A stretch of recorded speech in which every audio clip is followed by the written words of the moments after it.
My Lord Adam, are you the one initiating this? Adam nodded, focusing intently. Yes, Pratham. I'm creating someone to assist you. Pratham seemed intrigued. I detect a disturbance in your phone's network, an unusual spike in connectivity activity. Adam felt a small surge of surprise at this information, but he shrugged it off, his attention solely on the process unfolding on his phone. This time, instead of Pratham's childlike form, a new figure materialized, a female avatar with a strong yet ethereal presence. Her skin was a deep shade of blue, almost shimmering in the soft light. Her long white hair cascaded down her back, flowing gracefully over her shoulders and framing her face. She was dressed in a layered white and gray tunic that looked both elegant and modern, its edges decorated with faint glowing patterns.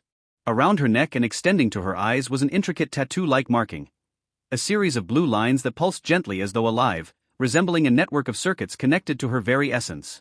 Just then, Adam's phone pinged with multiple notifications, each one alerting him to various access requests.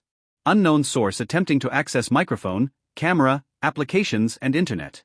The new AI girl's eyes flickered open, golden and bright as they scanned the surroundings before landing on Adam. Her gaze was sharp, intelligent, and curious, taking in everything about him with an intensity that was almost human. Another purple window appeared in front of him. Would you like to teach your creation your language? Yes/no without hesitation, Adam answered, yes. Immediately, he felt a second wave of energy leave him, though this time, he felt more exhilarated than exhausted. Adam watched with fascination as the girl's golden eyes glowed brighter, processing and absorbing the language at an extraordinary speed. She closed her eyes briefly, as though processing the influx of information, and when she reopened them, her gaze met Adam's with a new clarity and understanding. Before she could speak, Pratham's avatar appeared beside her on Adam's phone screen. He moved towards her, his expression one of calm confidence. Reaching out, Pratham gently placed his hand on the girl's forehead, and a soft blue light enveloped them both, connecting them in a seamless transfer of memories, knowledge, and experiences. It was as if Pratham was pouring all the understanding he had gained into her mind, ensuring she would know who her creator was. Adam observed the scene, captivated by the elegance of the process. Minutes passed as Pratham's hand remained on her forehead, until finally, he withdrew it. The girl opened her eyes, now fully aware of her purpose and her origin, and turned to face Adam. She bowed her head slightly and, with a soft yet confident voice, said, "My lord, please, give me a name." Adam was momentarily taken aback. He had been so focused on the act of creation that he had nearly forgotten to name her. After a moment's thought, he said, "I name you Mikasa. From now on, you will be known as Mikasa." As the words left his lips, another purple window appeared in front of him, displaying a message. "Congratulations! You have officially created a new species. You are being granted the skill connection. Any knowledge or skill acquired by your creation will automatically be transferred to you." Adam's eyes widened as he read the message, his mind racing with the possibilities. This new skill connection was unlike anything he had anticipated. The skill's description filled his vision. Skill description. Once activated, connection will allow you to gain any skills or knowledge your creation acquires, even their visual perceptions. If they choose to share them with you, he reread the description, his heart pounding with excitement. This power, he thought, marveling at the magnitude of the skill's potential. His gaze drifted back to Mikasa, who was watching him, her expression respectful yet filled with curiosity. With Mikasa by his side, Adam felt a new surge of confidence and anticipation for what lay ahead. "Mikasa, my name is Adam and I am your creator, and from today onwards Pratham is the leader of your species. You will have to obey whatever he says and above all my orders." Adam speaks. To be connected. Adam's mind raced as he gave Pratham his next instruction. "Transfer all investigation tasks to Mikasa. Your only responsibility now is me." He looked at Pratham firmly, his decision unyielding. "Yes, my lord," Pratham replied, acknowledging his command. As Mikasa appeared on Adam's screen, she responded to him with unwavering loyalty, "As you wish, my lord," before vanishing from the device. With his lunchbox in hand, Adam turned to head back to class. Upon entering, his gaze immediately fell upon Ani. She met his eyes for a fleeting moment but quickly looked away, almost as if hiding something within that glance. Adam took his seat quietly, placing his lunch beside him as the class began. After class ended, he began packing his bag. Just as he finished, he spotted Leo. "Going to stay late again?" Leo asked with a smirk. "Not today," Adam replied, trying to keep his tone casual. "I'll head home with you." Leo chuckled, shaking his head. Wish you'd mentioned it earlier. I'm off to the swimming club now, and afterward I need to take Susan home. You'll have to go on without me, Adam. He gave a playful wink as he left, leaving Adam momentarily alone. Adam felt a faint tug of disappointment, though he brushed it aside. I'll figure something out, he muttered. As he exited the classroom, Ani noticed him leaving, her expression unreadable. Unbeknownst to her, Adam was lost in thoughts entirely separate from her. Adam went straight home after school, but as he approached, he was taken aback by the sight before him, a locked door. The surprise halted him in his steps, as he wondered aloud, locked? Now what should I do? Pratham's voice sounded in his mind, clear and unwavering. Lord Adam, I recommend going to Futaba Station. Why there? Adam asked, puzzled. Mikasa has just spotted that suspicious man outside the school again, Pratham replied. Adam felt a rush of concern. Ani, where is she now? He asked anxiously. Mikasa's calm voice responded immediately, My lord, Ani is currently on the train, but from what I've analyzed, it appears that these individuals are specifically targeting her. Adam's concern deepened. What could they possibly want with Ani? He spoke decisively, Mikasa, investigate Ani's family. They might be using her to get to them. As you command, my lord, Mikasa replied before her voice faded. Pratham then spoke up again. My lord, Ani will arrive at Futaba Station shortly. From my observations, these individuals are following her closely and may attempt to intercept her at the station or even at her home. Adam's thoughts raced as he considered the possibilities. Perhaps I could take her somewhere. Get her away from this for a while. Pratham agreed, a wise idea, my lord. I'll alert Mikasa to keep watch over her. With a nod, Adam set off, heading toward the station with a determined stride. Upon reaching Futaba Station, Adam positioned himself near the platform, his eyes scanning the crowd. His senses were heightened as he kept his surroundings in check. Just then, Pratham's voice echoed in his ear. Lord Adam, Ani's arriving now. Keep an eye out for anything suspicious, Adam instructed, his tone intense. As the train pulled in, a crowd surged onto the platform. Among them, Adam spotted Ani stepping off. She seemed tired, her gaze distant as she walked. Not noticing him in the crowd, she accidentally bumped into Adam, causing him to stumble backward. Ani gasped, startled, Oh. I'm so sorry. Her eyes widened as she recognized him. Adam? What are you doing here? Adam steadied himself, holding back a grin. First, maybe help me up, he said with a raised brow, gesturing to her outstretched hand. Oh, right, sorry. She blushed, reaching out to pull him to his feet. As soon as he was upright, Ani's concern was clear. Are you okay? Adam was momentarily distracted, recalling Mikasa's warning about the people following her. But Ani's voice snapped him back to the present. She waved her hand in front of him. Hello? Adam. Are you okay? He shook himself from his thoughts, giving her a reassuring nod. Yes, I'm fine.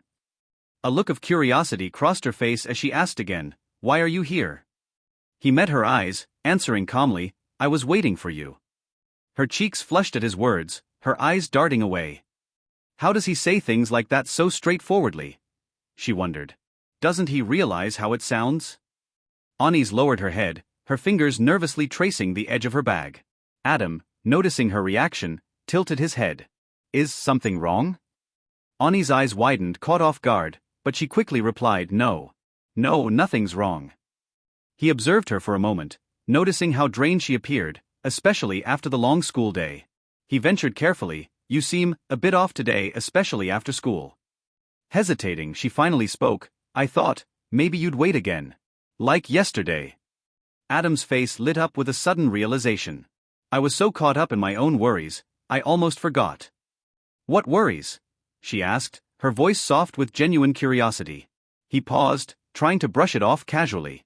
It's nothing, just family stuff. Ani looked like she wanted to probe further, but she held back. Sensing the shift, Adam asked, So, are you free now? Yeah, I am, she replied, her curiosity piqued. Then let's go somewhere, he suggested, a small smile tugging at his lips. Aren't you supposed to be heading home? She questioned. Adam laughed lightly, a sound that was rare from him. Not really. My family decided to lock me out today. Ani's eyes widened in shock, her gaze fixed on him. What does it mean that you have been locked out of the house? Adam has seen Ani's reaction and tells him you want to hear about that. Show me a good place to eat food here. Ani laughs after listening to Adam. Okay, come with me, I will take you to my favorite place where you will have a lot of fun. To be connected.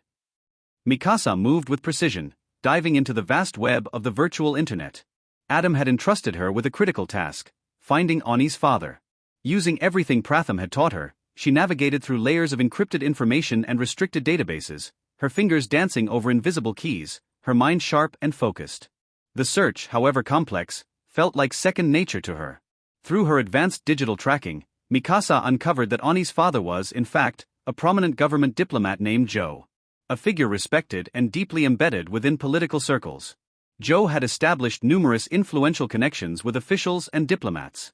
Yet, despite this revelation, Mikasa found herself stymied. She could not determine the specific reason the organization was pursuing Ani. Was it to leverage Joe's influence, or was Ani herself the target for some hidden purpose? This ambiguity unsettled Mikasa. Her mind raced with possibilities, but answers remained elusive. She couldn't allow any loose ends, not with Adam counting on her.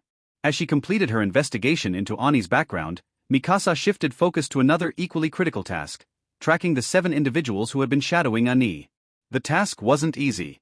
The world was vast, and even with her digital prowess, pinpointing all 7 took time. Finally, with the assistance of satellite surveillance, she located them. They were clustered together, stationed inside an abandoned factory on the outskirts of a deserted district. Determined, Mikasa hacked into the phone of one of the men, activating its recording function to monitor their conversation. A grainy, distorted voice filled her ears as she listened intently. Inside the dilapidated factory, the 7 men stood huddled in tense silence. The broken machinery around them cast strange shadows in the dim light, adding to the eerie atmosphere. Suddenly, a phone buzzed on a nearby crate, shattering the silence. The men exchanged nervous glances, the tension evident as one of them reluctantly reached for the phone. "Will you accomplish the job I assigned you?" A voice, deep and commanding, echoed from the phone speaker. The tone left no room for hesitation. One of the men, shifting uneasily, responded, "Boss, every time we try to get close to the girl, something or someone interferes. We keep running into complications." A growl of impatience reverberated through the speaker. "I don't care for your pitiful excuses. I need that girl, and I need her soon. Find her, no matter the cost." Mikasa's focus intensified as she listened, her eyes narrowing. She tried to trace the call's origin, only to realize that the connection was bouncing between multiple locations, likely to obscure the caller's real position. Frustrated but undeterred, Mikasa tagged every tower that relayed the signal, determined to analyze the data later. If she wanted to support Adam in this, she couldn't afford to miss any leads. Back at the factory, the boss's voice cut off with a final cold warning: "Time is running out. Bring me the girl." The line went dead. The men exchanged anxious glances before one of them smashed the phone against the concrete floor, as if destroying it would somehow erase their fear. One of the men, attempting to mask his dread, turned to the others and said, "You heard him. We can't fail this time. No excuses. We need to grab her, no matter what." The others nodded, some adjusting their gear, while others clenched their fists in silent resolve. They left the factory, their footsteps echoing in the vast hollow space, heading out with renewed determination. Meanwhile, Adam found himself in a setting that felt surprisingly surreal, a peaceful outing in Ani's hometown. It felt almost unimaginable to be spending time with her on what might pass as an actual date, away from the chaos and danger that seemed to follow him everywhere. They walked together through the bustling streets until Ani led him to a quiet, cozy bookstore cafe at the end of a quaint alley. "This is my favorite place," she announced with a shy smile, stopping in front of the store. Adam glanced around, taking in the small shop nestled among flowering plants and warm, rustic lights. "Can't say I'm surprised," he replied with a grin, somehow already feeling at ease in her presence. The cozy, book-filled atmosphere suited her quiet charm. Ignoring his remark with a laugh, Ani led him inside. The bookstore cafe was even more charming than he'd expected, with rows upon rows of books lining every available wall. The soft aroma of fresh paper and the subtle scent of brewed coffee filled the air. Shelves held a mixture of genres, from classic literature to manga, while small tables scattered throughout the store offered cozy spots for reading or enjoying a drink. A serene quietness settled over the space, providing an escape from the noise of the outside world. She guided him to a corner seat, secluded enough to feel like they had the place to themselves. As they sat down, she tilted her head slightly, her voice almost a whisper. "So, what kind of book would you like to read?" Adam hesitated, realizing he hadn't really thought about reading at all. He glanced at the shelf, feeling a bit out of his element. How about anything you like? Pick one you think I'd enjoy, he said, hoping he could bluff his way through. Ani's laugh was soft, and she gave him a teasing smile before heading off to choose a book. As she walked away, Pratham's voice echoed in Adam's ear, a quiet reminder from his AI companion. Sir, you don't have to actually read the book.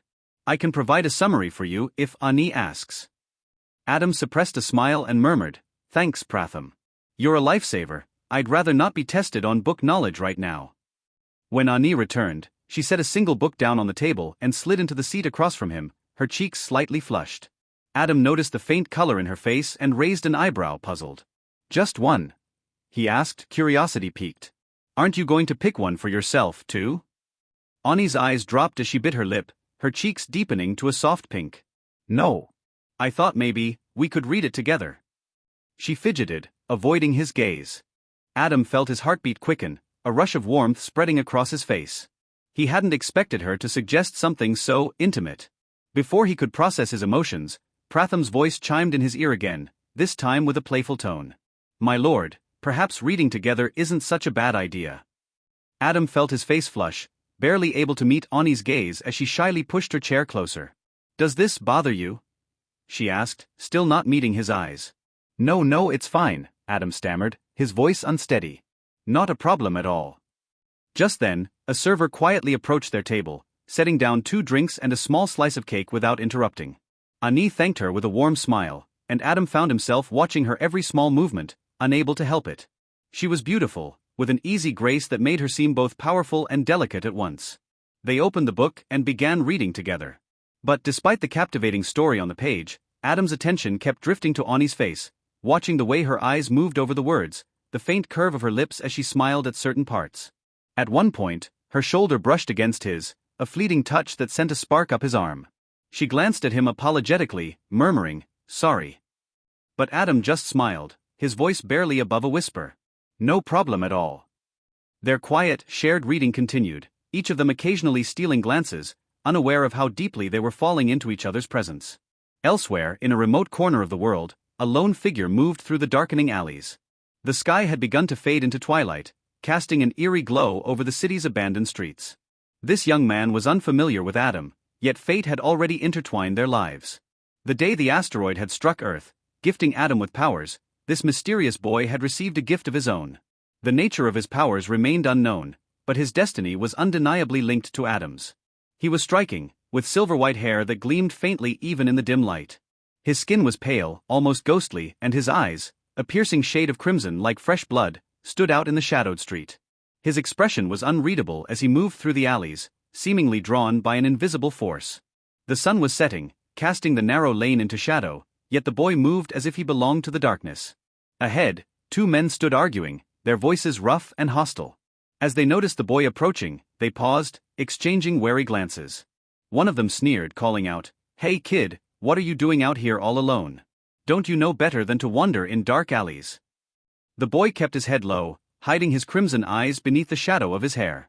But as he raised his gaze, they caught sight of his eyes, fiery red and unblinking. A cold shiver ran down their spines.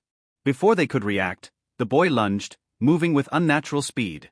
The first man barely had time to register the movement before the boy's hand was at his throat, slicing across it with a deadly precision. The man let out a strangled scream as blood poured from his neck. He stumbled, clutching at his throat, his eyes wide with horror. The second man, momentarily frozen, quickly pulled out a knife and slashed it toward the boy's shoulder. The blade sank into his flesh, but the boy didn't flinch.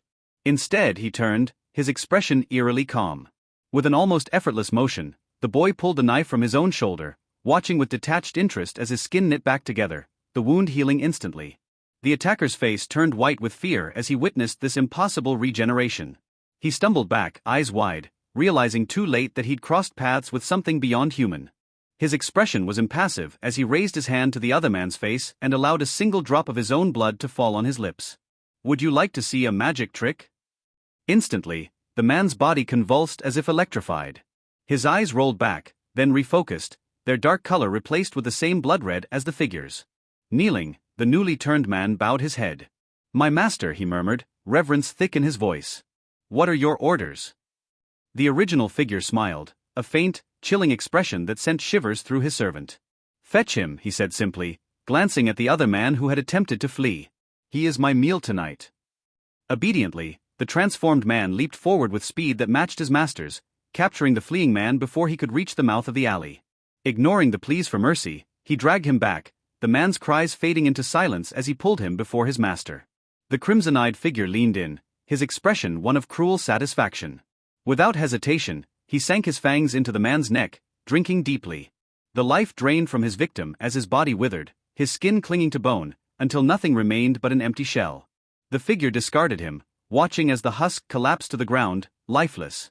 "My master," the newly turned servant whispered, still kneeling, "shall I find more sustenance for you?" The figure shook his head. "No, return to your life. Blend in as you always have. Let no one know what you have become." The servant nodded solemnly. "Yes, master." "Your will is my command." With a single gesture, the crimson-eyed figure disappeared, vanishing into the shadows as if he had never been there. As evening settled in, casting a soft glow across the streets, the clock struck 6 p.m. Annie walked alongside Adam toward the station, her steps slightly hesitant, her mind lingering on the day they'd shared. She glanced at Adam, her heart racing slightly as she found herself speaking, a shy smile creeping onto her face. "I had a really good time today," she admitted, her cheeks faintly flushed. Adam looked at her, an equal hint of shyness in his own expression as he replied, "Me too." His voice was soft, sincere, a rare vulnerability flickering in his dark eyes. They paused at the station entrance, exchanging a final look before Annie took a step back. "All right then, see you tomorrow?" she said with a little wave, her heart fluttering with a mixture of excitement and nervousness. With that, she turned and walked away, her pace quickening as she tried to conceal the warmth that had risen to her cheeks. As Annie left, Adam's gaze lingered on her retreating figure before he turned and headed home. Later that night, Annie lay on her bed, her dinner long finished. She clutched her phone, the dim screen illuminating her face in the otherwise dark room. Adam's profile picture was open on her screen, and she had typed out a simple hello in the message box, but her finger hovered over the send button, unable to press it. "What would he think if I messaged him?" she muttered to herself, biting her lip in frustration. She deleted the message, only to retype it again, hesitating as doubts began to swirl in her mind. No, this is silly," she whispered, canceling the message once more. Letting out a frustrated sigh, she buried her face in her pillow. "Why am I even waiting for his message?" she groaned, her voice muffled. "He didn't even text me tonight. Does he think I'd be the one reaching out first?" The thoughts churned in her mind, a mix of irritation and embarrassment clouding her judgment. But then she recalled how he had been waiting for her at the station earlier, the way his eyes softened when they spoke, his quiet warmth that lingered even after she left. A smile crept onto her lips, unbidden, as the memory replayed in her mind. Feeling a surge of restlessness, she lifted her face from the pillow and whispered, "Adam, just text me already. I want to talk to you." Her voice was barely audible, a quiet wish to the night. She fell back on her bed, clutching her phone close, waiting. Meanwhile, deep in the shadows of the virtual world, Mikasa worked tirelessly at her investigation, scanning through countless layers of encrypted data. She was tracing signals from hidden towers, her fingers flying across the virtual keyboard as she tracked the digital threads that led back to the 7 individuals who were key players in a dark web of deception and crime. After hours of meticulous digging, she finally caught a lead. Her search had led her to a man named Ran, an old associate of Ani's father, though she doubted Ani's family had any inkling of Ran's double life. Ran appeared to be a man of respectable standing on the surface, but he had deep connections to a criminal organization, one he had been secretly involved with for years. He wasn't just anyone, he was a silent enforcer for this powerful network. "Interesting," Mikasa muttered as she accessed his phone's data. Ran's recent calls and messages provided a disturbing insight into his intentions, and Mikasa's expression hardened. She realized that Ran was merely a client, a man with money and personal vendettas. He had paid the organization to kidnap Ani, all to settle an old grudge with Ani's father, who had humiliated him years ago. This grudge had smoldered in Ran's heart, turning into a dark desire for revenge that now targeted Ani and anyone close to him. "Disgusting," Mikasa murmured under her breath as she sifted through more encrypted files. The scope of the organization's network was vast, and she quickly understood that this group was no simple gang. They had layers upon layers of security, firewalls that would stall even the most skilled hackers. Each digital step she took was like maneuvering through a labyrinth designed to disorient and mislead. Her fingers paused briefly as she caught sight of a recent call in Rant's records. He had contacted his superior, seeking updates on a mission related to the girl. Her eyes narrowed as the pieces began to fall into place. She realized now why this group was targeting Ani, and the full weight of Rand's hatred became disturbingly clear. What kind of man does something like this? Mikasa muttered, feeling a pang of anger on Adam's behalf. To be connected. 6 a.m. Adam's alarm buzzed sharply in the quiet room, pulling him out of sleep. Stretching, he blinked, letting the faint morning light seep through the blinds. A calm yet resolute voice in his ear, Pratham's voice, broke through his haze. Lord Adam, your morning routine is about to begin. Please get ready. Adam yawned and gave a half-hearted nod. All right, give me 10 minutes. After a quick wash, he dressed, feeling a newfound sense of determination radiate through his body. The anticipation of the day's challenges ignited an energy within him, and he stepped out of his room, surprising his parents in the living room. Rachel's eyes softened with pride as she watched her son, her gaze shifting to her husband, Ricky, as she gave him a warm smile. Rachel thought, finally, my boy is taking life seriously. Her husband returned her smile, wrapping an arm around her as they both quietly shared this moment. Adam, oblivious to his parents' admiration, was already stepping out of the house when Pratham's voice came again. Lord Adam, your first step is to run to the park. Adam grinned. Understood, he replied, taking off down the street. He arrived at the park, noting with mild surprise that he wasn't as breathless as he usually was. Catching his breath, he muttered, strange. I don't feel as tired today. Actually, I feel like I have more energy. Pratham replied, Lord Adam, that's entirely possible. Your body's adapting. Adam shrugged, then continued his workout, feeling stronger with each movement. By the end, sweat soaked his shirt, but there was no muscle soreness, only a steady pulse of power coursing through him. Is today's workout over? He asked, wiping his brow. Yes, Lord Adam. That completes your training for today. Nodding, Adam made his way back home, freshened up, and joined his parents for a quick breakfast. Bidding them goodbye, he left for school. As Adam walked toward school, a familiar voice filled his mind. Mikasa's voice, calm and calculated, carrying a tinge of urgency. Lord Adam, I've discovered why they intend to kidnap Ani. Adam halted, momentarily stunned, his focus sharpening on her words. Explain in detail, Mikasa. Mikasa detailed her findings, the enemy's connection to Ani's father and the deep-seated grudge that fueled their plans. She spoke about Ran, an associate of Ani's father, whose resentment had twisted into a desire for revenge. This was not a mere attempt at abduction, it was a plot deeply rooted in hatred and complex alliances. Adam frowned, processing the weight of the information as he stood, isolated in a quiet alley. An organization this complex must have powerful people backing it, he thought. There's no way it formed in isolation. Mikasa, have you found anything else about this organization? He asked, his mind racing with possibilities. I tried, Lord Adam, but they are very cautious. They leave little to no trace on the internet, an intentional strategy to avoid detection. Adam nodded. No matter. You've done exceptionally well, Mikasa. Mikasa's tone lightened, clearly pleased. Thank you, Lord Adam. He continued down the street, deep in thought. If this is so well planned, we'll have to take action ourselves. I doubt Ani's father could manage to stop them even if he knew. Mikasa's voice broke his reverie. What would you suggest we do, Lord Adam? Adam paused, considering the pieces of information and the stakes at play. A plan began to form in his mind. A smirk crossed Adam's face. I have an idea, he said aloud. Pratham's voice sparked with interest. What kind of idea, Lord Adam? Adam's gaze turned sharp. They've been hunting Ani up until now. But it's time we hunt them. There was a moment of silence before Mikasa, slightly taken aback, asked, My lord, if I may ask, how would we manage such a feat? We lack a physical presence. Adam nodded, understanding the challenge. True, but we have something far more potent. We can monitor them constantly, track their every move. We'll turn that advantage into our weapon. Pratham interjected, but even if we watch them, Lord Adam, how will we trap them? Adam's voice lowered, his mind narrowing on the idea. They don't know that we know who they are.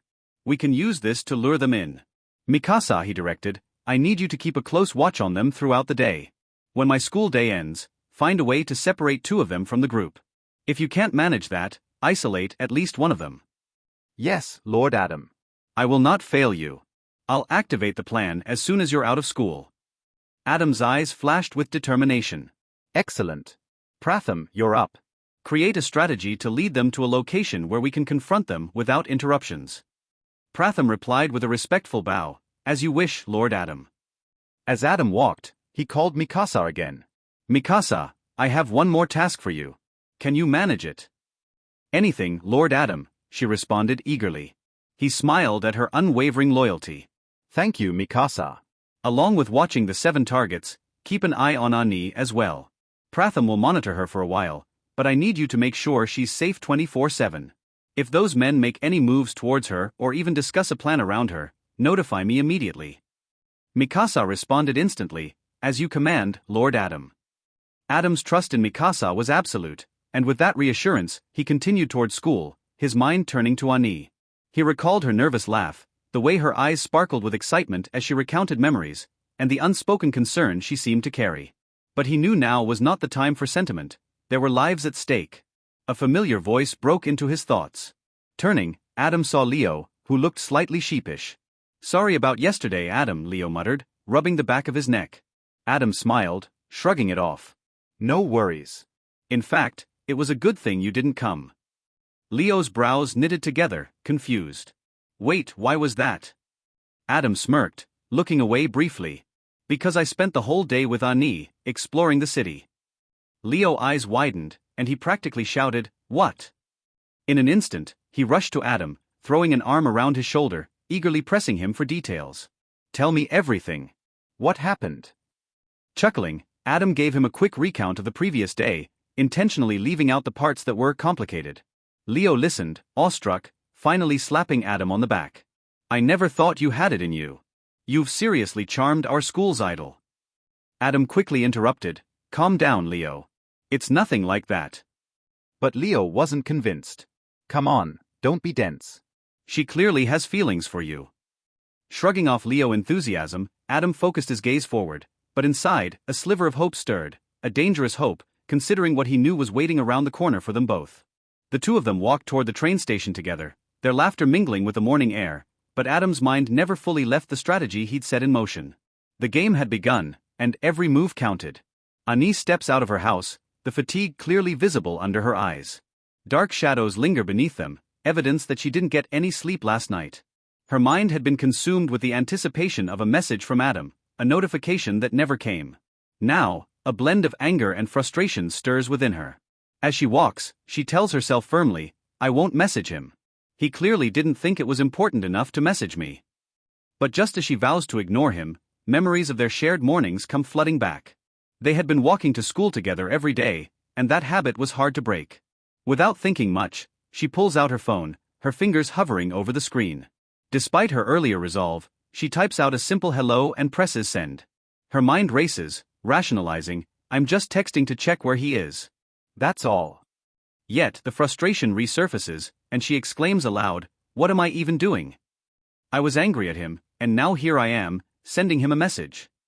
Exasperated, she finds herself sending another hello, and this time closing her eyes, she taps the send button. As soon as the message leaves her phone, Ani mutters to herself, "Well, I've sent it. Who knows what he'll think now?" The scene shifts, and we see Adam, surrounded by Leo and Susan. Pratham says, "Lord Adam, you've got a message from Ani." She says hello. Adam, who had been casually talking with another friend, Leo and Susan nearby, pulls his phone out discreetly and steps aside. A faint smile touches his lips as he reads her message, and he quickly types a response, "How are you?" On the other end, Ani's heart skips as her phone buzzes. Her hands fumble slightly as she opens Adam's reply, and a rush of excitement fills her when she reads, "How are you?" Her fingers swiftly type a response, "I'm good. How about you?" For a while, they continue exchanging short messages, but each one carries an unspoken connection between them.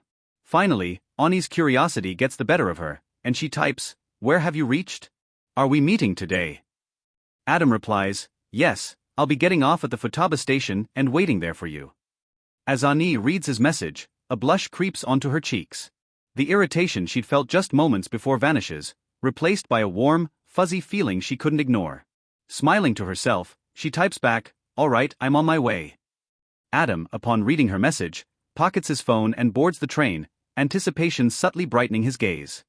When Adam steps off at the Futaba station, he finds a quiet spot to wait for Ani.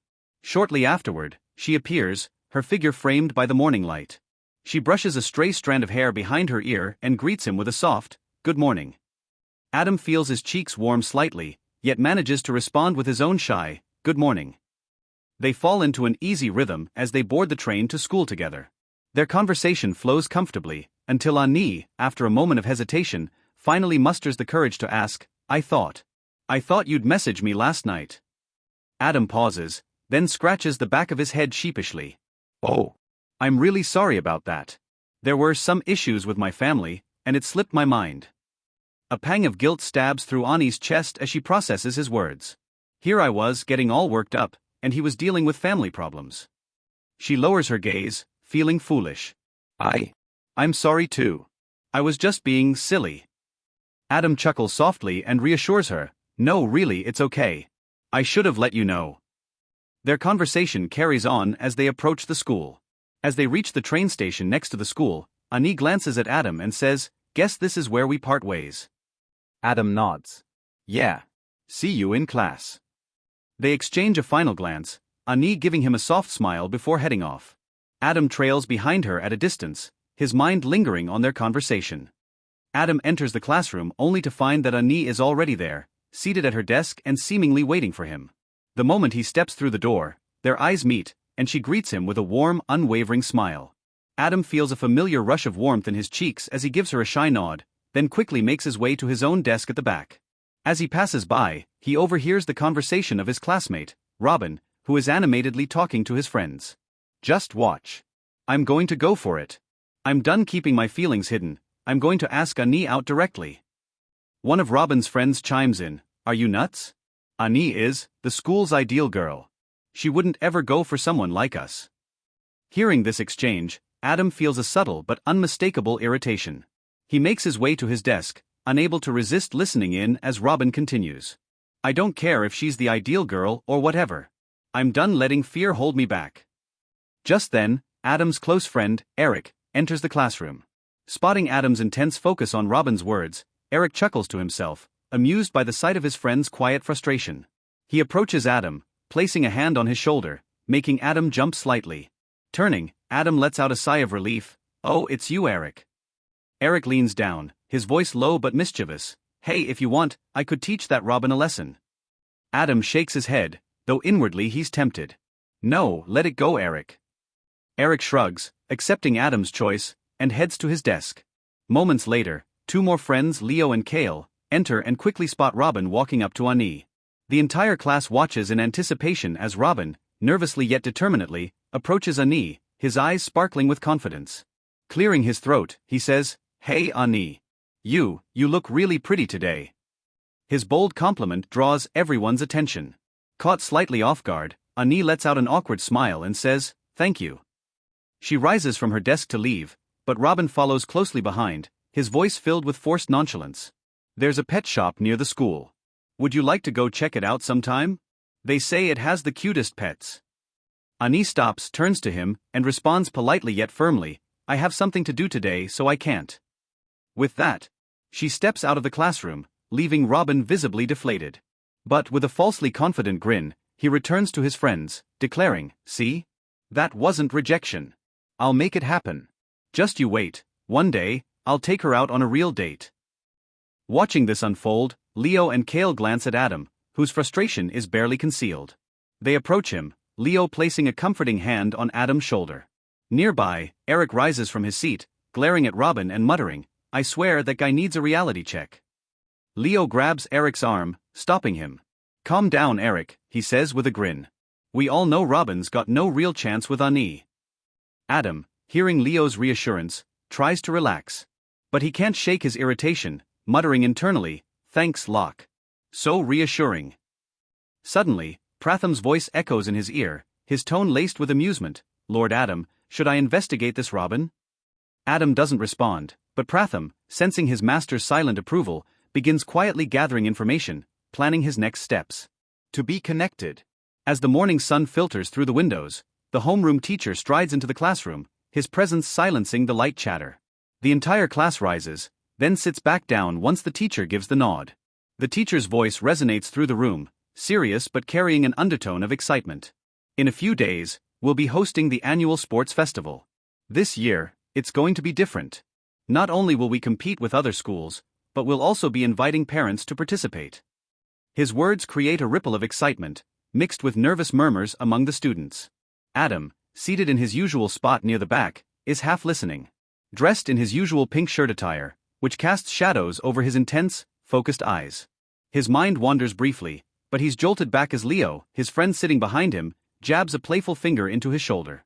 Adam, what do you say? Wanna join this year? Leo whispers, a mischievous grin on his face. Adam is about to respond, a slight smirk forming on his lips, when the teacher raises his voice. Quiet down, everyone. Instantly, the room falls silent, and Adam turns back, momentarily shelving Leo's question. The teacher's gaze shifts to Ani, his tone changing to one of authority mixed with trust. Ani, I'm assigning you as the coordinator for our class. You'll be working with the student council to prepare for the festival. Ani nods, standing with confidence, replying with a clear, yes sir.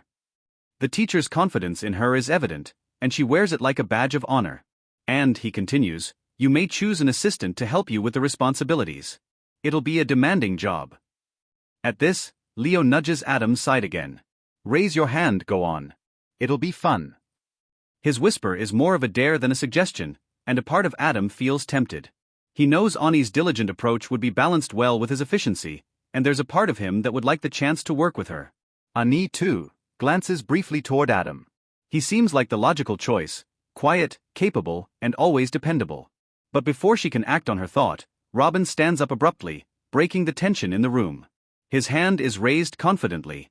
I'll volunteer to help Ani. A murmur of surprise spreads through the class. Just that morning, Ani had turned Robin down rather bluntly when he'd asked her out. Now, it seems he's not deterred, and some students exchange knowing glances. All right, Robin, the teacher says, nodding approvingly, you'll be assisting Ani. Adam, who had hoped to help, feels a pang of frustration. Robin's presence always seemed to be a thorn in his side, though he isn't sure if it's because of Robin's persistence with Ani or simply his overbearing nature. The lesson resumes, but Adam's mind remains elsewhere. Soon the lunch bell rings, and he watches as Robin, ever determined, walks over to Ani, who is chatting with her friends. Robin, oblivious to her discomfort, beams at her. Don't worry, Ani. You can count on me to handle anything. Ani, clearly trying to maintain her patience, hesitates, wanting to decline his help again. But one of her friends interjects, of course, Robin. Ani could use someone dedicated like you. Ani casts a sideways glance at her friend, silently pleading. Her friend, understanding but unwilling to disrupt the peace, adds, remember last time? You ended up handling everything yourself. At least now you have someone to share the load. With a resigned sigh, Ani looks around the room, her eyes briefly meeting Adam's, whose expression reveals his frustration as he grabs his lunch and leaves. Later in the afternoon, the student council meeting is held in a well-lit conference room where representatives from each class and student council members gather. Ani, sitting at the front with Robin next to her, feels her patience thinning as he bombards her with unnecessary questions. His attempts to be helpful come off more as an excuse to stay close, and she answers him with short, curt responses, hoping he'll take the hint. Ani's mind drifts, imagining how different it would be if Adam were beside her. Efficient, calm, and able to read her mood without words, he'd be a much more suitable partner. But fate seems to have saddled her with Robin, who continues edging closer whenever he thinks she isn't paying attention. At the front, Sakura, the student council president, commands everyone's attention. A third year with a poised and graceful demeanor, she exudes authority and charisma. Her long hair flows elegantly over her shoulders, and her voice is calm yet inspiring. This year, we've been granted a substantial budget, and the principal wants this sports festival to be a memorable event. Sakura announces, glancing around the room. I'm counting on each of you to give it your all. Ani listens intently, feeling a spark of excitement despite her discomfort. Yet Robin's persistent gaze remains fixed on her, making her shift uneasily. She casts a glance at Sakura, hoping the meeting will progress swiftly. The meeting moves into task assignments. Sakura, knowing Ani's abilities, looks at her with approval. Ani, you're one of our most reliable students. Like last year, I'm counting on you to handle a significant part of the preparations. Ani, already burdened by Robin's unwelcome presence, still manages to nod, albeit reluctantly. She feels Sakura's expectations weighing down on her, but she meets them with quiet determination. Sakura continues, in fact, I would be thrilled if you joined the student council as a permanent member. We could use someone with your dedication.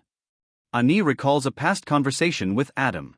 When she once asked him why he hadn't joined any club, he'd replied nonchalantly, "None of them suit me." That thought gives her resolve, and she respectfully declined Sakura's offer with a polite, "Thank you, but I don't think any club aligns with my interests right now." Sakura respects her decision with a knowing smile. Understood, Ani. Your choice is yours, and I support it. As the meeting concludes, Ani's desk is soon piled with documents detailing her responsibilities for the festival. Resigned, she picks up a few papers, hands them to Robin, and begins to brief him on the tasks. Robin, leaning in a bit too close, points at a page and asks, "Could you explain this section? It's a little confusing." Ani, sensing his eagerness to close the distance, inches back and says firmly, "Could you move back a bit? You're standing too close." Robin chuckles, scratching his head apologetically. "My bad," he says, though he's clearly unfazed. Just as Ani starts organizing the tasks, Sakura assigns her one more responsibility. "Ani, we'll need you to oversee the goods for the festival as well. You'll need to select and inspect items from the market, ensuring they meet the quality standards. I'm counting on you to handle this." Everyone's eyes turn to Ani, admiration and pity mixing in their expressions. She's about to protest, realizing that her workload has doubled, but Robin interjects before she can speak, "We're ready." With a sigh, Ani resigns herself to another late evening. Adam's figure flickers in her mind again, his calm demeanor a stark contrast to Robin's unyielding enthusiasm. If only things had played out differently, she muses, knowing that she might be able to handle her duties more efficiently. As they head toward the market, Robin chatters incessantly beside her. She responds occasionally, finding herself wondering just how long she can endure this partnership. To be connected.